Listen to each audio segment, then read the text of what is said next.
greatest contemporary Christian music when you give the Fish Seattle. It's for your child. Go to safercar.gov/the-right.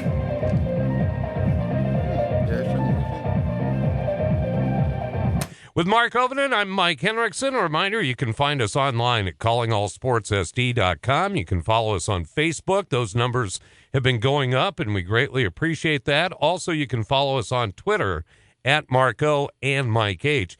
And we're not just about balls and bats and gloves and hoops and that sort of thing on this show. We cover it all, don't we, Mark? We do, and today is a good example of that. Our first guest is a Beersford native, and Tom Gall joins us for the first time. Tom, how are you? Good. How are you guys? We're doing great, thank you. All right, so let's start this. You're Beersford native? Been there all your life? No, actually, I grew up in Tripp, so just south of Mitchell there. But after college, graduated, ended up settling here in Beersford. Yeah. Well, that's long enough to call you a native. Well, and honestly, Gall is a good Tripp Delmont area name, isn't it, Tom?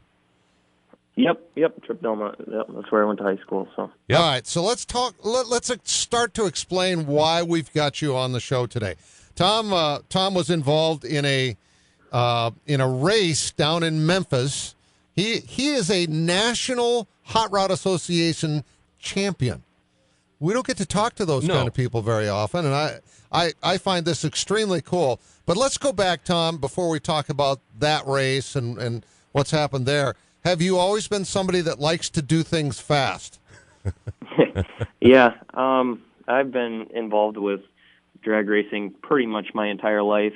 My dad started drag racing when he was in high school, and so ever since I was born, I was down at the track supporting him. And, as I grew into it, he kind of started teaching me, and then I got behind the wheel, and it's really just been a family thing ever since. So we're talking Thunder Valley? Yep, down in Marion at Thunder Valley. That's where we drag race locally. We sometimes travel around the Midwest, when we get down into Iowa, sometimes even over into Illinois, and do some drag racing around the area, but primarily we stick around, home here at Thunder Valley mostly. All right, so Tom Gall joins us here on Calling All Sports with Mark Ovenden, and I'm Mike Henriksen. The Drive-By Truckers have a song about a dad and his son at growing up in a race car, and basically dad tossing the son apart and having the son take it apart and put it back together. Would this describe the Gall family, or are you wrenching on these things all the time? Yeah, I mean, I get my hands dirty once in a while, but I have to give my dad a lot of credit for helping me out on everything, and he does, the brunt of the work on the cars. Growing up through high school, my dad has an auto shop back home in Tripp, Gall's Auto Repair. Helping him at the shop, I worked there all the way through high school, and he does most of the work on keeping the cars going nowadays. But he definitely gets my help anytime that I'm available to head back home, help out on the cars. Like I said, it's a family thing, so we have a good time at it. Well, let's give the phone number. What the heck? That's right. If you live anywhere in the Tripp area and you need your car fixed, Gall's Auto, what's the number? 605-935-6740. There you Contact go. my dad, Chris, at Gall's Auto. There we go. Sweet. Perfect. All right, check the bills in the mail, Chris. Just kidding. That's right. That's wonderful. So, all right, so it's one thing working on cars. It's another thing getting in one and going, a ridiculous speed. Because we're talking dragsters here, not sprint cars at Husitz or stock cars or any of that type of thing. Because over the years, I've been down to Thunder Valley many times and done stories. It's hair-raising how quickly you get down to the end of the track. Why that? I don't know. I guess my family just kind of has the need for speed, and we enjoy it. It's straight line drag racing, and my dad and I, we both have a dragster, or some people call it a rail car, whatever you want to call it. It's a 235-inch wheelbase, and they get moving pretty quickly. Okay, that's what I was going to ask, what type of car we're talking about here. But first of all, so did you start small? Did you, were you on two wheels before you were on four? How did this work? Soapbox Derby? Yeah, anything. Well, and there's actually, that's kind of a funny story, because In the drag racing world, you can actually get your kids involved fairly early. Down to the age of 8. Actually, there's a thing called junior dragsters, and it's just really a much smaller dragster where they just have a 5-horse motor on it, and they can run like half the length of the track. And my dad asked me when I was getting to that age, he's like, "Hey, do you want a junior dragster or do you want a dirt bike?" And I actually chose the dirt bike because I could run that pretty much every day of my life, and the dragster I could only run on a few weekends. But then I moved up into high school, and I actually started out with my dad's '64 Chevelle, racing that down at Marion, and eventually graduated up into the dragster that I'm racing today. Well, what's the difference though in terms of speed that we're talking about from the Chevy to the dragster? The Chevelle would travel a quarter mile in about 11.2 seconds at about 125 miles an hour, and my dragster does that in about 8 seconds at 165 miles an hour. Oh my! And I was even thinking it was more than that. Just that is. Are you ever scared when you're going that fast? Who has time? No, I guess not. But So I want to no. Wait, sorry, I took the funny way out there. Give us the actual answer. Do you ever get scared? No, these cars are built so safe nowadays, and the track facilities have so many safety features in place. I don't know. I guess after you do it a few times, you kind of get used to it, maybe a little bit. But no, it's definitely a rush, though. There's no doubt about that. Yeah, I can imagine. Well, that was going to be the next question. Yeah. Because scared and excited are, sometimes they almost go hand in hand. But what's it like to be going that fast and know that you're going to be fine? Because, there's not going to be a cop coming after you and going, "Mr. Gall, you have gall." That was just 100 miles an hour over the speed limit. No, I still remember one of the first times I took that car down the track, and, I mean, it was kind of a blur. Like, your peripheral vision kind of turned into a little bit of a blur, and, just so much wind in your face and vibrations and stuff like that, after a while you get used to those things and it's not that big a deal. But, definitely the first time that you sit down in a car like that, it's definitely an experience. Tom Gall joins us here. He is from Beersford. He is a national champion drag racer. I want to go back to the dirt bike thing, though. Okay, so you said you could, ride that every day. Did you ever compete on a dirt bike at any level? No, I never actually competed, unless you count with my brother. He had one too. But no, we just kind of, set up a little track behind our house, and just to have a good time, and just to get on a bike and start to learn how stuff works, and eventually moved into the drag racing scene and started competing there. Yeah, because that was my question. Is so where did that? It's one thing to ride or drive. It's another to compete. Obviously, you have to be a competitor. Where did that first start showing up? I don't know. I think it's in our family or something. We're some of the most competitive people probably that you'll talk to. But and drag racing is definitely a sport that's a highly competitive level. I mean, we're talking about races that are won and lost by thousandths of a second, not just fractions of a second. I'm talking thousandths of a second. So the high level of competition is pretty much a requirement for this sport. So before we get further into this, I just got to ask, when you're at a red light and you see somebody next to you, do you ever just kind of want to put your gloves on and go, "Come on"? Oh, yeah, there's definitely times you look over, but normally I don't have that much horsepower on the street. Okay, so back to the real reason we're talking here. Talk about how you got to, so obviously you honed your skills doing this on a regular basis at Thunder Valley. Now, to go to these national races, you have to qualify, correct? Right. So, yeah, the IHRA, which is the International Hot Rod Association, they partnered up with Summit Racing and to create something called the Summit Super Series. And then this has been around for quite a few years now. And, the Summit Super Series is basically just a points program that all of the IHRA racetracks in the whole world compete in. So each racetrack will have all of their racers compete in this points program, and each track will, crown a champion.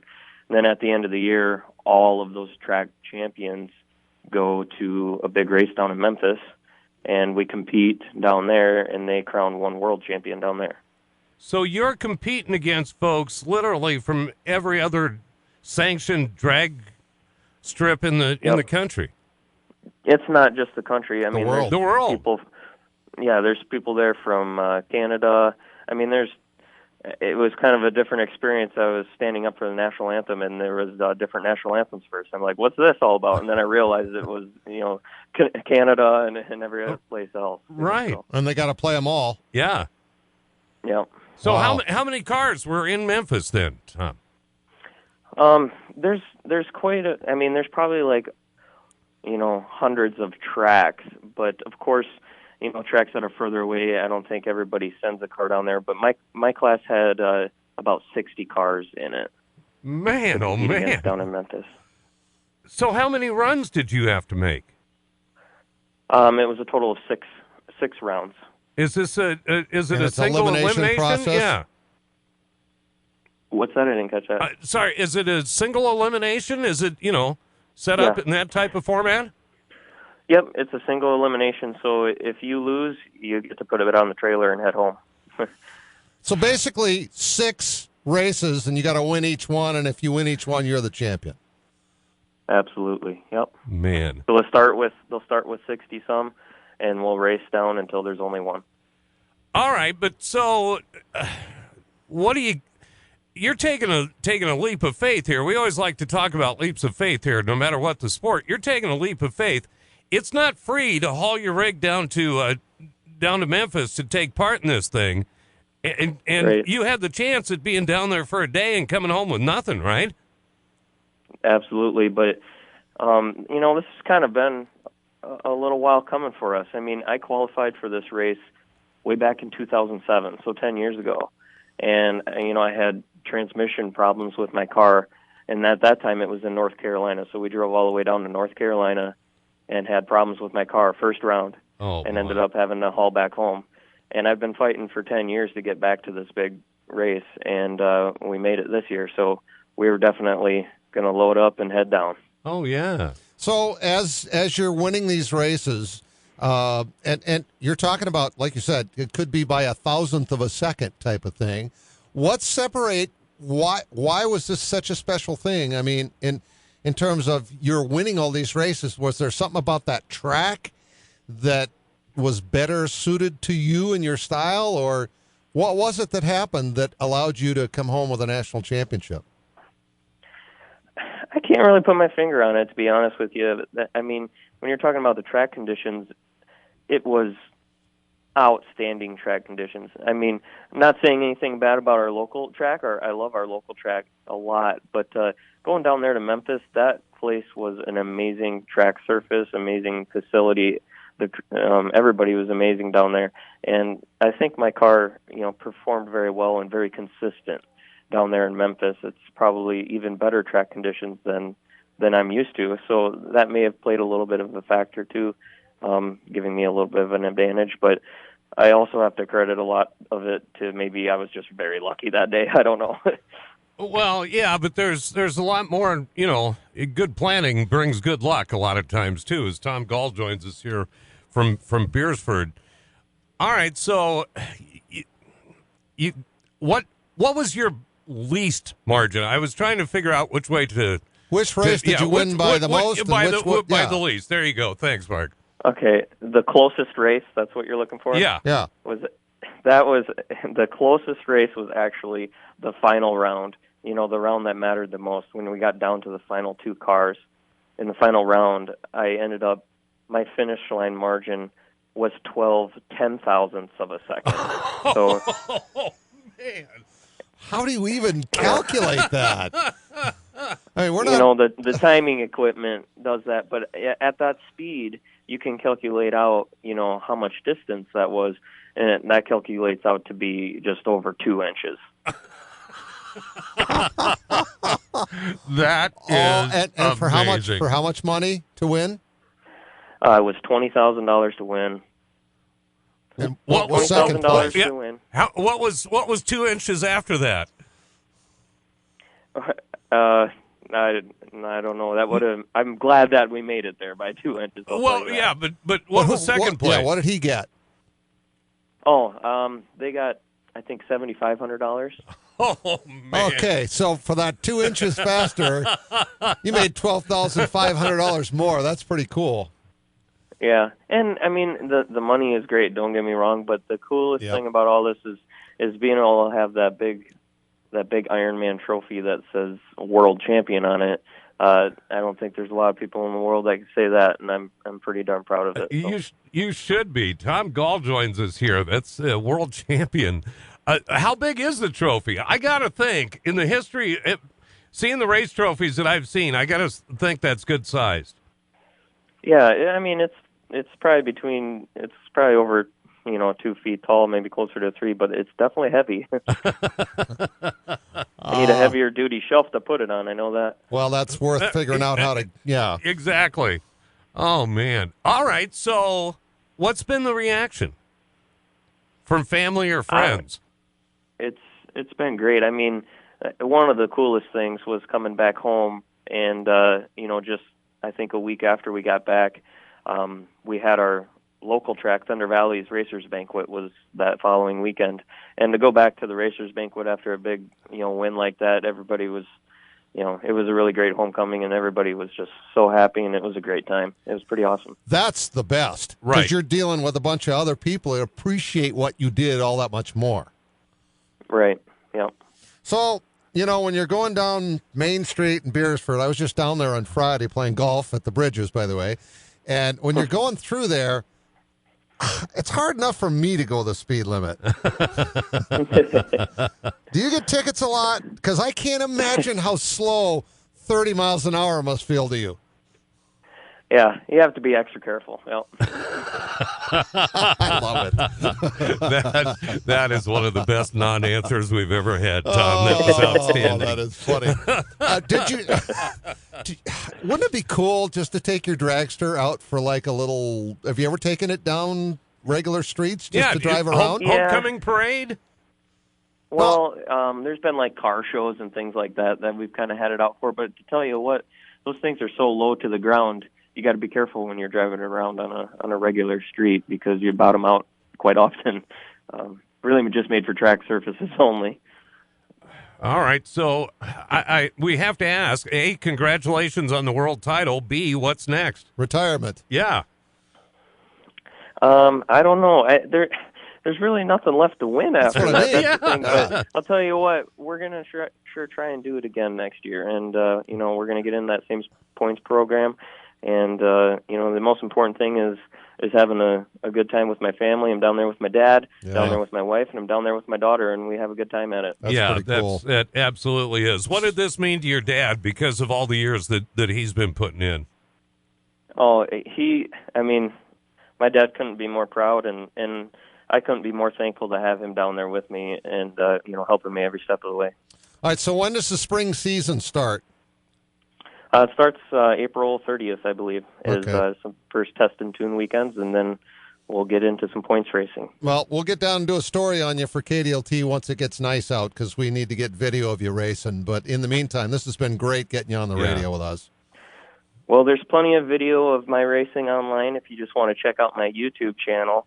And actually, every pass from this past season is right there on YouTube, so you can check them all out. What? My YouTube channel is called GallStar TV. My last name is Gall, so it's called GallStar TV. So check it out sometime. I love that. Will do. That's a great channel name. Tom, congratulations. Yep. Thanks so much for sharing the time with us today.